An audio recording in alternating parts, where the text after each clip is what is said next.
భరతమాత ముద్దుబిడ్డ భారత రాజ్యాంగకర్త దళిత బహుజనుల ఆశాజ్యోతి డాక్టర్ బిఆర్ అంబేద్కర్ 65వ వర్ధంతి కార్యక్రమాన్ని మాల మహానాడు రాష్ట్ర అధ్యక్షులు బిల్లా వసంతరావు ఆధ్వర్యంలో ఘనంగా నిర్వహించారు.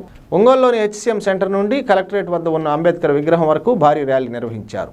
అనంతరం పేద వృద్ధులకు దుస్తులు పంపిణీ మరియు రక్తదాన శిబిరం ఏర్పాటు చేశారు. ఈ కార్యక్రమంలో పేరయ్య, సమూయేలు, శ్రీను, వెంకయ్య, మాల మహానాడు జిల్లా అధ్యక్షులు రాయసీను, గౌరవ అధ్యక్షులు గొట్టెముక్కల అంజయ్య, ప్రధాన కార్యదర్శి బత్తుల వెంకట్రావు, అనిల్, నాగార్జున తదితరులు పాల్గొన్నారు.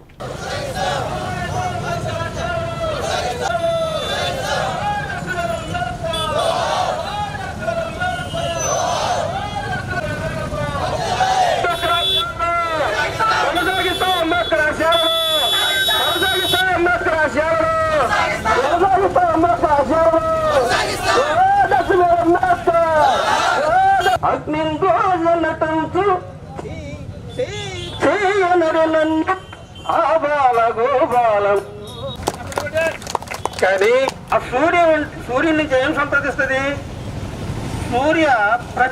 సూర్యవంశ ప్రతిష్ట నలుగురు పిల్లల్ని, కడుపును పుట్టిన పిల్లల్ని, భార్యని కూడా 37 సంవత్సరాలకి మొత్తం కోల్పోయి ఆ మిగిలిన జీవితాన్ని కూడా నేను నా బడుగు జీవితాలకు నా యొక్క జాతి ప్రజలకు నేను సేవ చేయాలని చెప్పేసి కోరుకున్నాడు తప్పితే ఎక్కడ కూడా రాజీ పడు.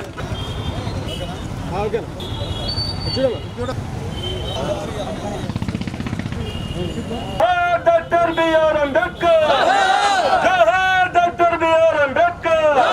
భారత రాజ్యాంగ నిర్మాత, మన దేశానికి దశ నిర్మించినటువంటి వారు, ప్రపంచ మేధావి, దళిత బడుగు బలహీన వర్గాల ఆశాజ్యోతి, మరి ఈ దేశానికి ఒక వెన్నెముక లాంటి వారు బాబాసాహెబ్ డాక్టర్ బిఆర్ అంబేద్కర్ గారి 65వ వర్ధంతి కార్యక్రమాన్ని ఈరోజు ఆంధ్రప్రదేశ్ రాష్ట్ర మాల మహానాడు ఆధ్వర్యంలో ప్రకాశం జిల్లాలో వేల సంవత్సరాల నుంచి మరి ఊరికి దూరంగా, మానవ వికాసానికి దూరంగా, శ్మశానాలకు దగ్గరగా నివసిస్తూ మరి జనజీవన స్రవంతికి దూరంగా ఉన్నటువంటి మా జాతి బతుకులను సమసమాజంలోకి, సమన్యాయంలోకి రావాలని ఈ యొక్క భారత రాజ్యాంగాన్ని రాసి ప్రతి ఒక్కరూ ఈ దేశంలో సమానంగా ఉండాలని చెప్పి మరి రాజ్యాంగాన్ని రాసినటువంటి బాబాసాహెబ్ డాక్టర్ బిఆర్ అంబేద్కర్ గారి మరి 65వ వర్ధంతిని ప్రతి ఒక్కరూ ఘనంగా నిర్వహించుకోవాలని మాల మహానాడు తరపున తెలియజేస్తున్నాం.